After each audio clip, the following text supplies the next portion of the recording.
son ke long ji ne athaya ve nang pen ne aka pre akang hon raje ne sing jari dam ave kang hon nang raje son ke long ji ne athaya ve nang pen ne aka pre akang hon raje ne sing jari dam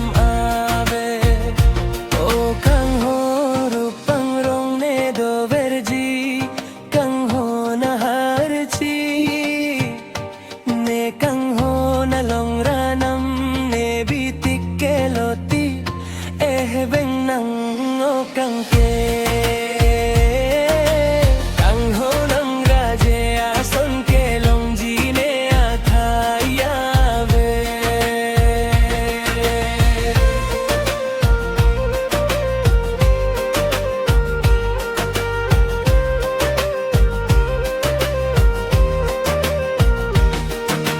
man chi man bang sing ve che ho nang ne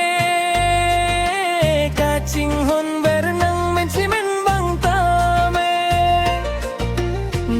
jong si kang hon ne pi ver lo te sing ve che pa tha ji ne kai ke kang ngo nang ra je a son ke long ji ne a thaya ve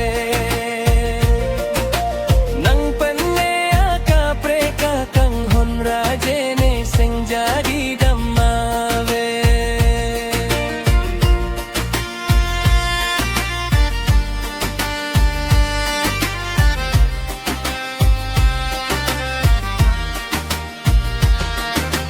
nang raje nang dhek long le te ne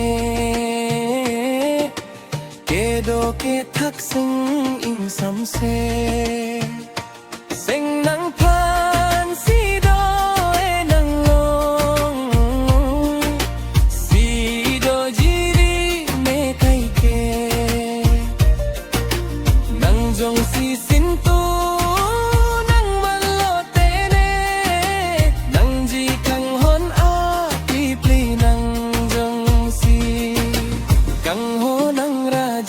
son ke long ji ne athaya ve nang pen ne aka pre ka kang hon raje ne sing jari dam ve to kang ho nang raje son ke long ji ne athaya ve nang pen ne aka pre ka kang hon raje ne sing jari dam